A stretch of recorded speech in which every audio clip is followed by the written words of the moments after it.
You're right on time for Hope TV News Watch on the 17th day of October 2023. A very good evening to you and welcome to the broadcast. My name is Kennedy Kimani. My co-presenter on the sign language interpretation tonight is Boniface Moridi.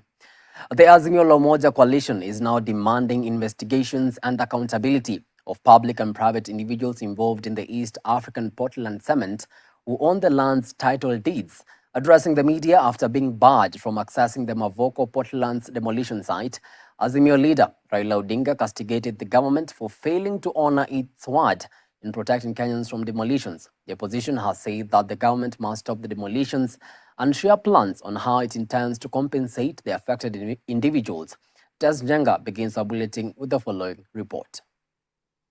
There was a standoff at the Mavoko Portland's demolition site after Azimio la Umoja leaders were denied access to the demolition site. Accompanied by Wiper Party leader Kalonzo Musyoka, Machakos Governor Wavinya Ndeti, ODM Secretary General Edwin Sifuna, and Stewart Madzayo, among other leaders, Raila was met by security officers who forbid their entry. Speaking during the visit, ODM party leader Raila Odinga described the evictions as ungodly, saying that the government has disregarded human rights. Raila castigated the government for failing to honor its word in protecting Kenyans from demolitions, which it enshrined in the Kenya Kwanza manifesto. Some learning institutions have been closed as the demolitions entered day 5. What has gone on here in Mavoko these past few days is not just inhumane, it is also ungodly. What is going on here is forced eviction, the exact crime Ruto promised to bring to an end in July last year. It's a gross violation of human rights, the right to adequate housing at a time the administration purports to be working to ensure that everyone has shelter. What's going on here indicates a systematic disregard of recognized human rights standards on the part of the state. The former Prime Minister went on to term the demolitions as ungodly, saying that they are taking place as the country is on the verge of a rainy season. He pointed out that a notice of eviction had not been issued, adding that police officers have exercised excessive force. The evictions have taken place just as the rains are beginning to set in. They are taking place in bad weather without any compensation, alternative accommodation, or access to safe and secure food, safe drinking water and sanitation, and medical services. The evictions have been accompanied by the excessive use of force by the police and local authorities. They have been intended to inflict inhuman pain and damage, and you can see my back. There are reports of injuries and theft of property belonging to the people whose suffering and loss is already too grim. The opposition has also accused the government of holding the court hostage, saying that the demolitions took effect soon after a ruling was made by the courts. He added that the most affected people are poor and have been left homeless at a time when the cost of living is high. To pursue further legal redress, someone who seemed to have known how the court was going to rule stood ready to swing into action and inflict maximum pain on residents immediately the ruling was made.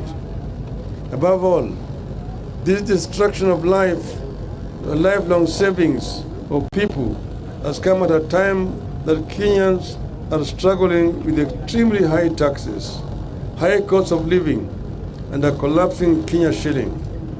Without compensation, those who have lost homes will certainly never be able to rebuild. This comes even as the East African Portland Cement announced that a portion of its land is up for sale amidst the ongoing demolitions public uproar. In a notice published today, the company says that priority will be given to the parties currently occupying select sections of the parcels. Reporting for Hope TV Newswatch, I'm Tess Njenga.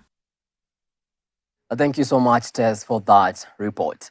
A controversial preacher, Paul Mackenzie of Good News International Church, who is being held at the Shimolatewa prison, and government pathologist Johansen Odor have failed to appear before the Senate ad hoc committee investigating the circumstances and under which 400 people died in Chakama Ranch within Shakahola Forest. The two were summoned to appear before the committee today to shed more light on the issue. Our very own Alice Diana has more. The Senate ad hoc committee investigating the circumstances under which over 400 people died in Chakama Ranch within Shakahola Forest have expressed their disappointment after controversial Pastor Paul Mackenzie of Good News International Church and government pathologist Johansen Oduor failed to honor their sermon. The committee had on October 13th gave directions for the two witnesses to be produced before it for the purposes of obtaining evidence in accordance with parliamentary procedures. According to the committee's chairperson Danson Mungatana, Mackenzie's lawyer and the Inspector General of Prisons wrote to the committee requesting for more time. Mr. Mackenzie was not produced because we got two letters actually. One from his lawyer, Mr. Makasembo, the other one from the Inspector General of Prisons, explaining the difficulties in times of time and logistic arrangements to get the witness here before the Senate committee at 10 o'clock as requested. And so they asked for more time, which we are unable to grant because the committee's mandate comes to an end on Thursday when we table the report before the Senate. Mungatana, however, noted that government's chief pathologist Johansen Oduor did not communicate to the committee why he failed to appear as was required, a move that has seen the committee fine him 500,000 shillings. Kwa upande wa Daktari Johansen, tunasema ya kwamba hatukupata maelezo yoyote wala barua yoyote kutoka kwake. Kwa hivyo tunasema ile hatua tuliyosema ya kwamba alipe 1,500 taslimu kama faini, hiyo lazima itekelezwe na itatekelezwa na yeye binafsi na sio wizara anayotoka huko. Na tunachukulia kuwa hajafanya vizuri kama mtumishi wa serikali. Mtumishi wa serikali angefuatizia sheria vile inatakikana na hatukufurahishwa kama seneti. The ad hoc committee, whose mandate lapses this Thursday, has said it will have to write its final report, which will not reflect the views of Mackenzie and Oduor, as they failed to appear to explain their own side of the story. The committee has further said it will write its recommendations to the Senate on how the two will be handled after failing to honor the sermons. We just wanted him to clarify, issues. For example, did you own the property under which the investigations were being carried? Were you preaching starvation to see Jesus? There are very many questions that were relevant for him to clarify. Why your ideologies surely good for public safety in this country. The Mungatana-led committee, who visited Pastor Ezekiel Odera's church in Mavueni, Kilifi County on Monday, has further dismissed the allegations of a morgue and graves at the New Life Prayer Center and church. There were serious allegations that there is a mortuary in that place, that the gentleman was also preaching there was association between him and Mackenzie, so they were preaching something similar like starvation to see Jesus. So when we went, we saw the restaurant, so that it gives you a different story. When we went, we saw the place that is supposed to be the mortuary. It's a powerhouse. That's where the generator that is circulating power around there was there. The grave site that we were told is there, we saw it's a construction site. Alice Diana, Hope TV Newswatch. Thank you so much, Alice, for that report. Moving on, the National Assembly has given the National Dialogue Committee 30 days to conclude its report on electoral justice and the fidelity to political parties. National Assembly Majority Leader Kimani Ichung'wah was the mover of the motion, said that the committee sought an extension of 30 days to finalize its report on 5 thematic issues. The 10-member team wants to have their commission extended by 30 days from the 28th of October to allow them to conclude discussions before submitting a report on the 26th of November. And within a very short time, China has risen rapidly and become Kenya's leading trading partner. Last year, Kenya's exports to China amounted to $230 million US, while Chinese exports to Kenya were valued at US $3.8 billion. Chinese companies in Kenya have invested immensely in critical sectors, including energy, construction, manufacturing, and telecommunication.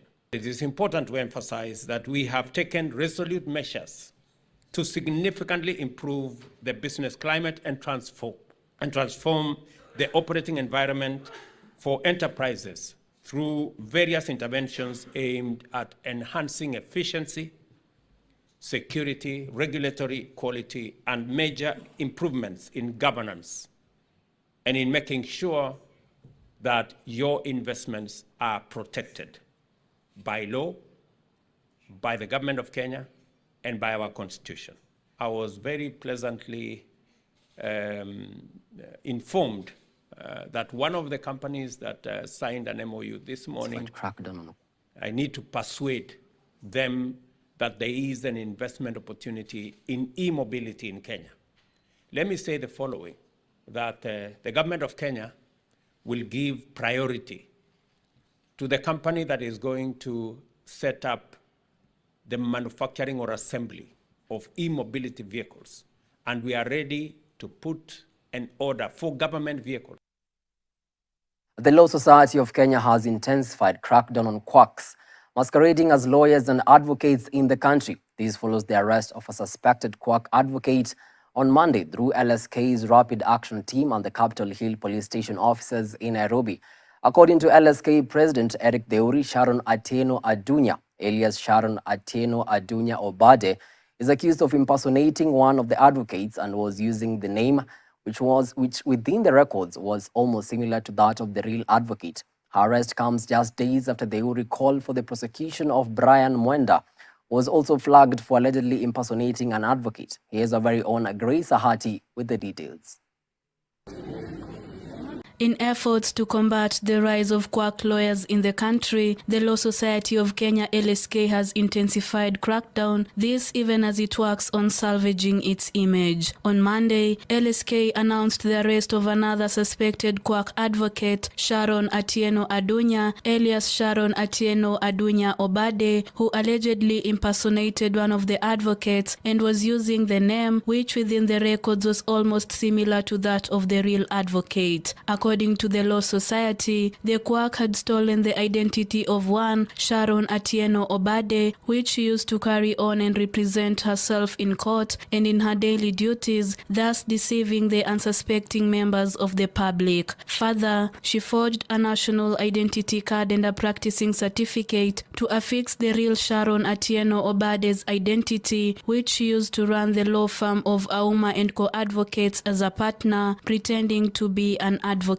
Her arrest comes after LSK President Eric Theuri called for the prosecution of Brian Mwenda, who was also flagged for allegedly impersonating an advocate. LSK further distanced itself from reports that Mwenda severally appeared in court to represent his clients, saying that it is not aware of any cases that he had presented in court before the revelation. Mwenda's arrest has continued to elicit mixed reactions from various quarters. While lawyers are up in arms against the fake lawyers, others, including former Nairobi Governor Mike Sonko and Kotu Secretary General, have come to their defense. To curb the fraud cases, Theuri announced that LSK will be changing the registration criteria, adding that data in its system was not compromised. Reporting for Hope TV Newswatch, I'm Grace Ahati.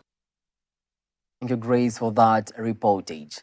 Now, October 15th is marked as Global Hand Washing Day, with the aim of increasing awareness and understanding about the importance of hand washing with soap as an effective and affordable way to prevent diseases and save lives. Global leader in disinfection and hygiene solutions, Dettol, has however today launched a hand-washing campaign targeting 10,000 school-going children in Nairobi's Kibra and Mathare slum areas. And as our reporter Dolly Mwirigi Mbovi reports, The campaign is set to run until the end of this month. Hand washing is a simple yet effective way to prevent diseases. Hand hygiene prevents up to 50% of avoidable infections acquired during healthcare delivery, including those affecting the health workforce.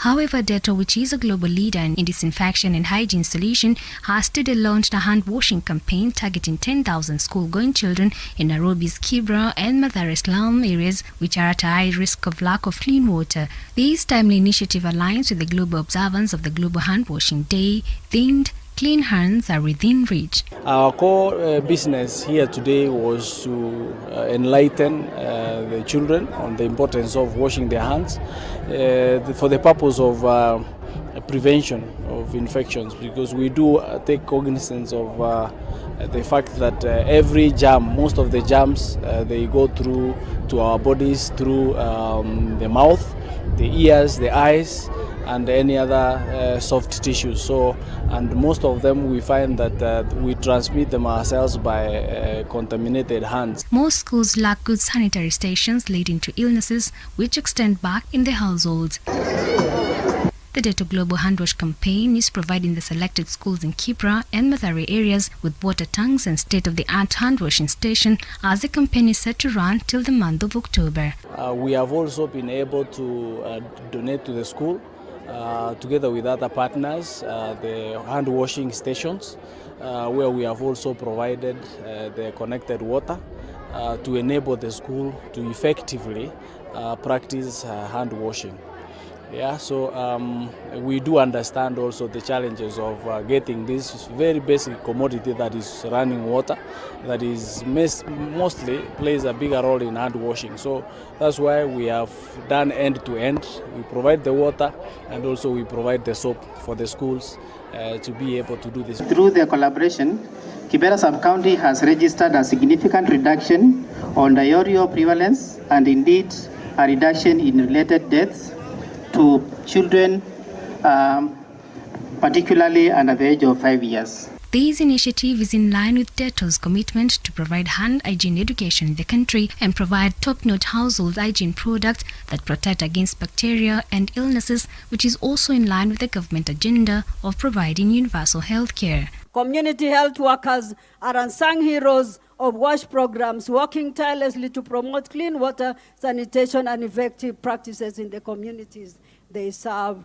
Their role is central to achieving the broader goals of WASH initiatives, and their dedication and passion make them a driving force in the global efforts to improve public health and well-being. We are calling upon the school community to ensure that there is inclusivity as much as possible. When we talk about inclusivity, we are talking about leaving no one behind. There are learners who are challenged in one way or the other, and there are also younger learners who are short. They might not be able to access the hand washing facilities. So it is important, even as we procure, even as we innovate, even as we purchase hand washing facilities and even sanitary facilities, also to consider inclusivity or inclusion as much as possible. According to UNICEF, 9.9 million people in Kenya drink directly from contaminated water sources. An estimated 5 million people practice open defecation. Data has shown that only 25% of Kenya's population has hand-washing facilities with soap and water at home. Dolly Murigembovi for Hope TV, Nairobi. Thank you, Dolly, for that report. Agricultural experts are advising farmers in arid and semi-arid lands to plant fast-maturing crops. Even with the expected El Nino rainfall, this comes as the Kenya Roads Board yesterday announced that it has received money from the government to be used following the effects of El Nino. Speaking during the World Food Day celebrations in Mukogodo East Ward in Laikipia County, the agronomists advised the farmers to plant drought-resistant crops since the rains may not support traditional staple food like maize. Here's our very own Tess Njenga with the report. Kupitia kwa mradi kuna mambo mengi ambayo tumefanya. Tumeweza kujumuisha wakulima zaidi ya 800, na kati ya hao 800 tuko na karibu zaidi ya wakulima 700 ambao ni wanawake, na pia wana youth pia tuko nao karibu asilimia zaidi ya 20. Kwa mradi lengo lake kabisa ilikuwa jinsi ya kuweza kusaidia hawa wakulima, haswa sana wamama, kuweza kufanya ukulima wa kisasa kupitia kwa mbinu tofauti tofauti. Tunalima mboga na pia tunalima viazi ambazo ni viazi zinaitwa Unica potato. Tunafanya seed production ambayo ni tunajaribu kuongeza mbegu, kwa sababu hiyo mbegu haipatikani sana ya hiyo viazi, ndio tuweze kukua na mbegu nyingi ambayo tutauzia pia community pia wata benefit kutoka kwa hiyo viazi. Tunafanya pia ukulima wa mboga ambazo ni mboga zinasaidia kuimprove nutrition sisi kama community. Kuna wale labda hawana nafasi kubwa ambazo wanaweza pata mashamba makubwa. Kuna zile tunasema kitchen gardens na unakuta zinawasaidia sana. Kwa hivyo wacha wote tushirikiane, tuhakikishe ya kwamba tumeweza kuhamasisha watu wetu waendelee na ukulima, kwa sababu hakuna kitu kizuri kama kuwa na chakula ya kutosha, kwa sababu hata ukiwa na chakula, hata ukikosa pesa, at least unaweza ukaendelea. Hivyo ningetaka kuhamasisha hata kina mama wote, kwa sababu sisi ndio tuko pale nyumbani, tuhakikishe tumepanda mimea ya kutusaidia. Kuna ile ingine kama saa hii mvua inakuja ambayo ni short term, tusikuze chakula ile ambayo itachukua muda sana ndio watu waweze kuitumia. Thank you so much, Tess, for that report. You're watching Hope TV News Watch, but it's now time for a quick breather. But after the break, I'll be joined in studio by the Global Treasury of the CTAM Business Forum, John Simiyu, as he sheds more light on the event that is set to take place next week. See you on the other side.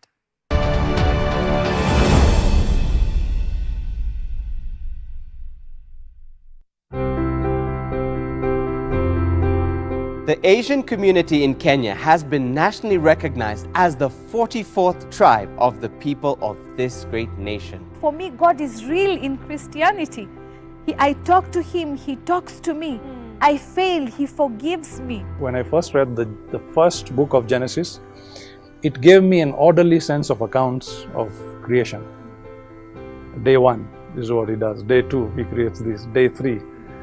Every third Thursday of the month, we bring you Asia Testify, where we will be listening to life-transforming stories of Asian believers who have walked with the Lord. Only here on Hope TV. Look and live.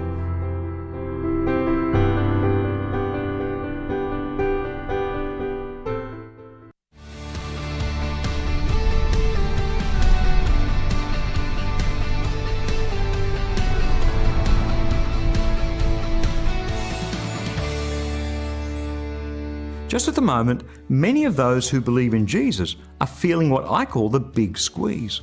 It feels like the militant forces in society that oppose the gospel have mobilized like never before. Hi, I'm Bernie Diamond, and welcome again to Fresh. Have you been feeling that too? And honestly, as we see governments enacting legislation to limit religious freedoms, as we see those militant forces of evil becoming more and more vocal, more aggressive in jamming, in shutting down the Christian voice, it can feel as though they're winning. There's this thing that rises up inside us that goes something like this. It shouldn't be this way. If God is the King of Kings, why isn't He doing something about this? Why do I feel so persecuted for my faith? Depending on where you live, perhaps there's nothing new in any of this. Or if, like me, you live in a place that's historically encouraged and accepted the Christian voice, maybe this rising tide of persecution comes as a shock, hence that feeling of the big squeeze. But it shouldn't come as any surprise at all. As Paul wrote to Timothy 2,000 years ago, everyone who wants to live showing true devotion to God in Christ Jesus will be persecuted. People who are evil and cheat others will become worse and worse. They will fool others, but they also are fooling themselves. Did you pick that? Everyone, no exceptions. If you're devoted to Christ, you will be persecuted. And that bit about things becoming worse and worse sure feels that way, doesn't it? But here's the good news. Those evil people, they're kidding themselves. Remember, your King is still on His throne. That's His word, fresh for you today. It's under pressure that coal is turned into diamonds, amen? So if you're feeling that big squeeze, I'd love to send you a free copy of our latest life application booklet. It's called The Grace Transformation. To request yours, stop by at christianityworks.com and you'll see that free offer right there towards the top of the homepage. Again, that's christianityworks.com. Hope TV is where you look and live, with an excellent selection of the best Christian programming consisting of local and international content of inspirational stories, talk shows, Bible commentary, youth, health shows, children entertainment, contemporary gospel music, extended times of worship, live broadcast, news, movies, drama, Christian ministry programs, and so much more. Hope TV is another quality service from Christ is the Answer Ministries, with over 45% of authentic and credible local content every week. Hope TV is a sister station to Hope FM, Kenya's leading Christian radio station, with footprints across the country. Tune in to Hope TV, where you look and live.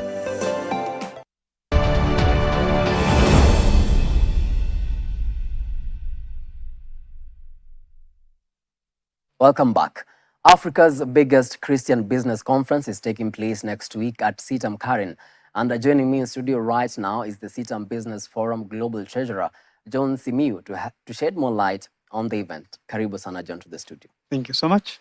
What led to the establishment of CBF and its focus on Christian entrepreneurship?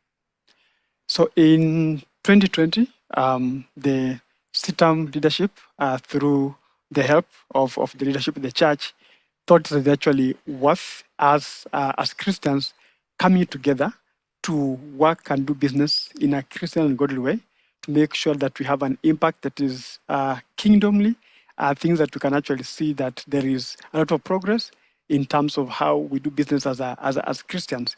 So the reason why CBF was created was to create a forum for all Christians across the globe to come together and do business in a way that pleases the Lord, in a way that glorifies God. And that's why it was established. Okay, John, in your opinion, how does faith intersect with the world of business, and why is it important for entrepreneurs to incorporate their faith into their work?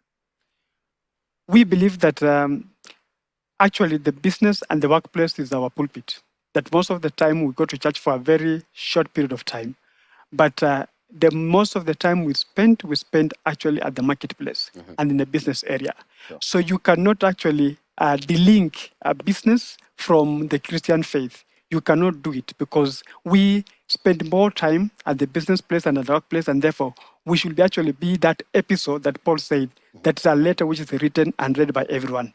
We might not be preachers on the pulpit, but the fact that we are doing your business in a godly way, that you are actually glorifying God, you are actually preaching to the nations. And also there are some places where you will never go as an evangelist or even a missionary, but as a business person, you can go. And through that, you can be able to evangelize and reach out to many, many people for the glory of God. And that's why it's actually a ministry by itself. It's a ministry by itself. Yes, actually it's a ministry. All right. Yes. So maybe you can share some insights and the key values and principles that guide the CBF approach to Christian entrepreneurship.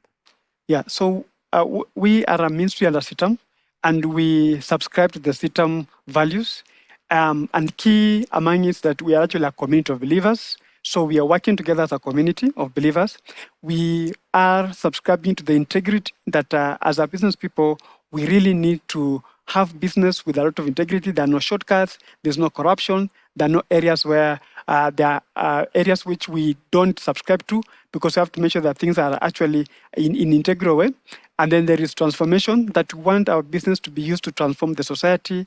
We want the business that people are actually having be able to be better for other people and help even elevate poverty, create employment, and generally transform the community as it is. We want to be accountable. That as a Christian person, are you accountable to anyone? Are you accountable to even to a church, to your neighbors as well? Whatever you sell, it is something that you are proud of as an individual, as a person. Because without that accountability, that's where things comes very, very hard. And of course, we are a ministry. So through it, we evangelize. Through it, we teach people the word of God. And through it, we actually to promote the kingdom of God as well. So we are on the kingdom, the values of CITAM. All right. Yeah. This year's vision theme, rather, is the mind shift. Yes. I mean, what is the inspiration and the vision behind the theme? When we are coming up with this topic of mind shift, we look at how the world is right now, and the economy and everything. Things are difficult. Even right now, as we speak, there is war going on in different places. There are a lot of earthquakes and everything going on. But we said you cannot be sitting and crying all through everything. We need to change our mind and see how good it is. Can we use even the challenges that we're having for our prosperity? When the things are not working out for us, when things are not working out for the economy, is there a way we can change our mind and say we move better and be able to promote things that we actually believe? And also, we have so many businesses which have remained into SME category. When you look at the Kenya National Bureau of Statistics, actually for 2021, 15 million people are employed by SMEs. Half of that, they're at the micro SMEs. And our mind shift, we need to change from now, moving the micro, small enterprises, MSMEs, to actual SMEs, and then grow it even further to large enterprises. We should not actually stick to the cocoon of being small businesses. We need to look ourselves like we are a global team. We can also have the capability of doing business at a global level, not just at a village level the way it is. We need to change the mind and say there is opportunities beyond the Kenyan borders as well, the East African community, as well as even the world. Like right now, the president in China, those are more opportunities coming up. Can we change then our mind and say, what can we offer to China as we receive more goods from China as well? So that is the major reason for this topic of us shift, changing for the better, making sure that we are better than before, doing it for the glory of God, and making sure that things are actually better than we thought.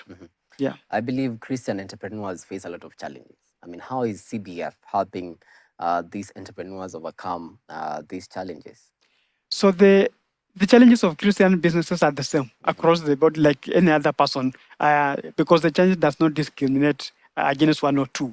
Now, these businesses, as they enter these challenges, the forum comes in to bring in training. We have seminars at chapter level, and that happens at the chapter level, different assemblies. We have conferences like this where we actually bring in seasoned speakers, people who are experienced in businesses, people who have toiled hard, and they have also created business from small places and to grow up. And from there, we can actually learn from them. We are bringing in corporates, financials like the Absa Bank, Kingdom Bank that has come in to sponsor us. And these people are helping us also to teach people to do basic of even bookkeeping so that they can be able to get loans and stuff. So that then we can bridge the gap between what SMEs are actually having as a challenge and then give them a way out so that we can bridge that gap and see them off in a bigger way. So the forum helps to connect people, bring them together as a community. It trains them, it empowers them, it makes sure that they're actually growing in a bigger scale. And if there are any challenges, including tax and stuff, we bring experts in who are Christian, like-minded people that can actually teach them to do better. So that is the purpose of this CBF, bringing these people together, hoping that it can be better for everyone. All right. Yeah. The business landscape is really changing. And what role does the mind shift play in staying relevant and successful as a Christian entrepreneur? I think someone's actually said that the only constant thing is change, because change will keep coming in. And when we look at this mind shift as a topic itself, we need to be agile. We need to be people who can be able to move with the trend as things go on. Looking at IT, it's moving, artificial intelligence as well, AI moving on. We need to see the issues of climate, for example, climate change as a big risk, but also very huge opportunity for many people as a community level. So we have to make sure that at every stage as things change, we are also changing for the better. We are able to positioning ourselves in a sense that we can overcome the changes and the challenges that are coming with the businesses. They are always coming up. We can never be fixed. Actually, the moment we get fixed, that's the moment we die. So we have to keep learning, changing our mind, and seeing how we can look things better, be agile enough. The only thing we can fix ourselves is change, seeing that we can do better for everything. Yeah. All right. I've actually seen the list of notable speakers, and for the sake of our viewers, maybe you can shed some light on who are going to be some of the key speakers of the event and when is it taking place. I know I've said it's next week, but when exactly are the dates? The event is actually taking place from 26th of October to 28th of October. We have very wonderful speakers whom we believe that they are anointed for this time for them to preach. Our very own Bishop Kaliso Dede will be there speaking to us. We have our Reverend Jesse Mwai who is also speaking to us on it. And both of you know both the Bishop and Reverend Jesse Mwai. And then we have Dr. Wale Akinyemi, who is a seasoned speaker. He has spoken to us before. Even when we launched CBF in 2020, he was the speaker on that particular day. And he has always blown our mind in how he thinks and shift things around in many ways. And then we have our elder, who is an elder of Sitam Valley Road, actually, our brother Simon Wafubwa, the founder and CEO of NWell Financial Services, someone who humbly started from a small, tiny room, Vision Plaza on Mombasa Road, right now having a portfolio of over 80 billion in terms of the business he's running. And those are the people that are coming in. And of course, we also have Eva Muraya, someone that I have interacted at a corporate level. She has built her business brand strategy group for many years from scratch to become one of the leading African brand business currently. And we are very happy. When I actually read a book, Entrepreneur Solutions for Africa by Erica Koo, I actually got a few pages where she has been described as a woman who have created a business in Africa from a very, very humble place in a very difficult situation. And it's very wonderful to have all these, Eva Muraya, Simon Wafubwa, our bishop, and Reverend Jesse Mwai as well, coming in to speak to us. And we know them. They have the capabilities. We know them. They have the experience. We know them as people who are seasoned in the business and anointed their way. I can't wait to hear them again. It's big names right there. And yes. Maybe what time will the conference be starting? The conference starts from 9, but because we are a huge number, we're expecting over 5,000 people. So I expect that people start arriving from around 6 a.m. or even so that we can be able to register from 9 all the way to 5 p.m. for the 3 days. For the 3 days. Yes. How about those people who cannot be able to attend physically? Is there any option for maybe online? We haven't explored the online option because we want these people to actually come together and interact. We want them to meet the business people who are also doing, because we have exhibitors, over 400 of them coming in. And these 5,000 people, you cannot interact with the 5,000 people online the way we are doing one-on-one. So it's something that we encourage everyone to actually register, come attend physically, meet the people who are there, meet the sponsors, meet the exhibitors as well, and they'll benefit more than the online sessions, because that is limited. And also it's so boring just watching alone from a corner of a house, or even when you're working. Constitution is actually low. So we welcome you. Come physically. Come and sit up, Karen. All right. So it's all physical. All physical, yeah. As the global treasurer of CBF, I mean, what advice or encouragement will you offer to aspiring Christian entrepreneurs who are considering attending the conference or starting their journey in entrepreneurship? I would say the best time to start a business is now, if you haven't started one. And the best time to actually now grow it is coming for the conference, so they can be taught by those people who started just the way you want to start, and be encouraged. And also see that people are doing business in a godly way. People are doing business in a way that pleases the Lord. And also doing business that is impactful to the community, to the believers, and to the wider generation. This is a time. Things are hard, yes, but we have hope. We actually have evidence that they'll be good, because even by faith is defined as that evidence of things which are not seen. So starting is a way of testing even your faith in the work that you do. So business is good. It's the only way we shall be able to impact the generations. We shall not offer our jobs to our children, but we can leave them with a business for them to run around with. So that's something that we encourage everyone. Do not be left behind. Join the business community. Do a business. Start small. You will always grow. All right. As you conclude, how can our viewers learn about this CBF conference and how they can be part of this experience? First of all CITAM assemblies have chapters. You can reach out to any HOD, any pastors from any CITAM assemblies and ask them about CBF. They'll tell you. You can also go to our website, cbf.citam.org, and you get to learn a lot of it. And also, we have even a lot of posters, our social media platforms with CBF, both on social media, that is Facebook, Twitter, YouTube as well, they are there. You come and learn. And we also have billboards across the country with street poles here in Nairobi. When you see it, check out. You will see and come and learn with us. The title of the conference is actually CITAM Business Conference. Yes. Now, many will ask, is it only limited to CITAMites or any other person is welcome to the event? Actually, this is a Christian forum for everyone, but not just even Christians, all one. Like when we had the Women Business Conference in Karen in March, we had Muslims in, we had Indians who have come, because the principles of success are the same. They don't discriminate. So we invite everyone to come in. We have people who are joining from different places, outside even the country as well, by the way. So that's not just a local. It's going to be a very big African conference of business people. Anyone who is in business, trying to start a business, or thinking about business should come. All right. I guess that's a good point to end the conversation. Thank you so much for your time. That has been the CBF Global Treasurer John Simiyu on shedding some lights on the CITAM Business Forum set to take place next week. And on that note, it's time for a quick break. But after the break, I'll be back with the business and the sports news. Stick around.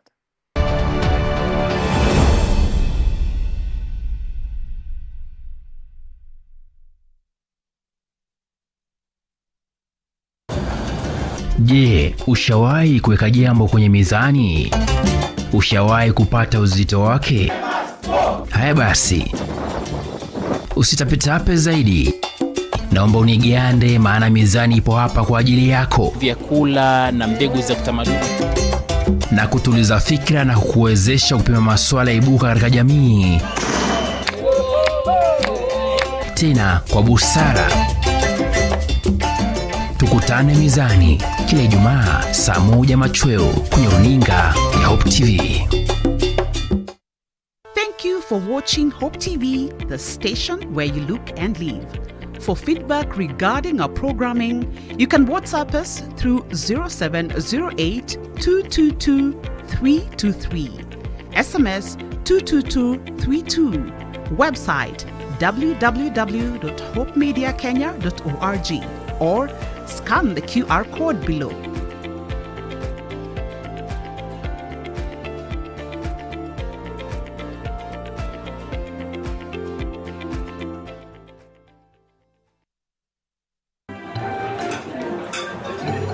I've actually been trying to find a balance. It's been really tough and hectic, but everyone says once you get a hang of it, it becomes better, and I don't know, but I'm hoping to find a balance soon because it's really been hectic.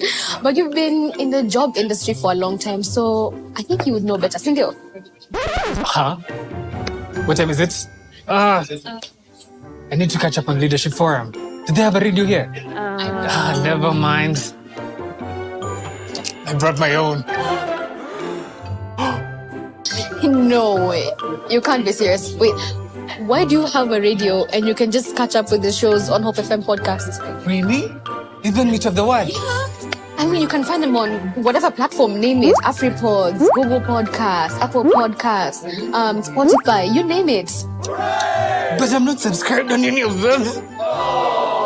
So no worries. You can just check out the latest episodes on hopemediakenya.org. You can now listen to select Hope FM programs on your favorite podcast streaming platform or directly on our website www.hopemediakenya.org. Listen and live. Thank you for watching Hope TV, the station where you look and live. For feedback regarding our programming, you can WhatsApp us through 0708 222 323, SMS 22232, website www.hopemediakenya.org, or scan the QR code below.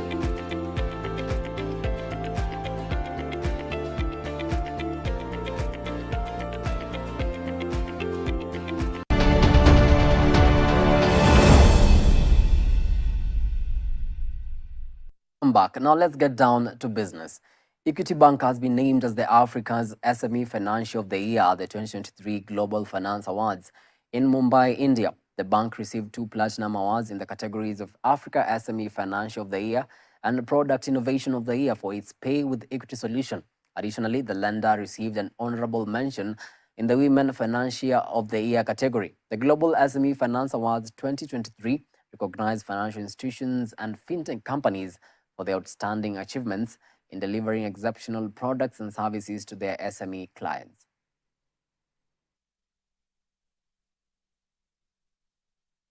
And Sanlam Kenya has partnered with the Little App to introduce a life insurance cover under Sanlam Life Insurance tailored to offer financial security for the families of Little App drivers in the event of bereavement or permanent disability. This coverage provides crucial support within just 48 hours, granting invaluable assistance in the form of school fees and rent payments to the families of drivers facing the loss of life or permanent disability. The reason why we've chosen the Little Cup is we want to make sure that we extend cover to the people who are not covered at the moment. We looked through, we found that all we know is in life, all of us know there is death, all of us need family protection, but there are some who have not been privileged to have the cover. So we partnered with Little Cup, who cover very many places in Kenya, and we want to ensure that as they work, the drivers and riders, they do it stress-free. So the drivers are always, we have seen that other than what Little is doing, we need a strong partnerships with the insurers like Sanlam, who can come front and assure them that, in an incident when there is a stress, they're covered. And not only them, actually, their family members in the incident when they're not able to move because of various reasons, so they're covered.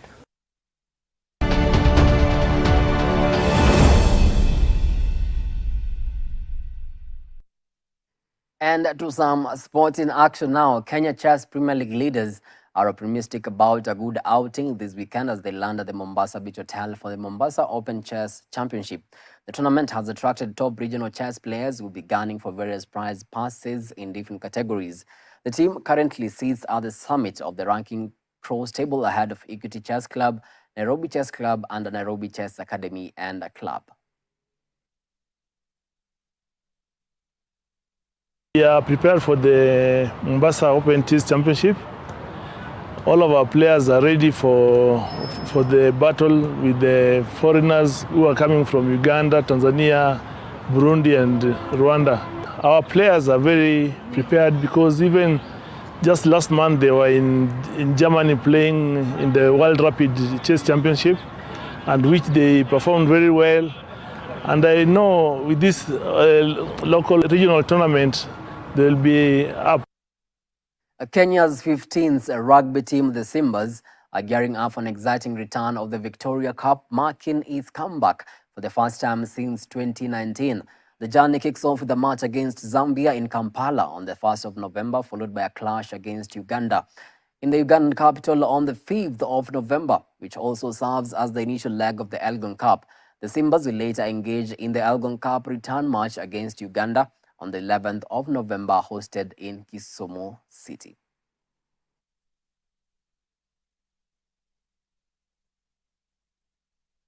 And with that, we come to the end of our news tonight. Many thanks to you for watching Hope TV News Watch. We really do appreciate the value of your time. On behalf of the whole team that made this broadcast a success, have yourselves a blessed night. My name is Kennedy Kimani, and my co-presenter on the sign language interpretation tonight has been Boniface Moredi.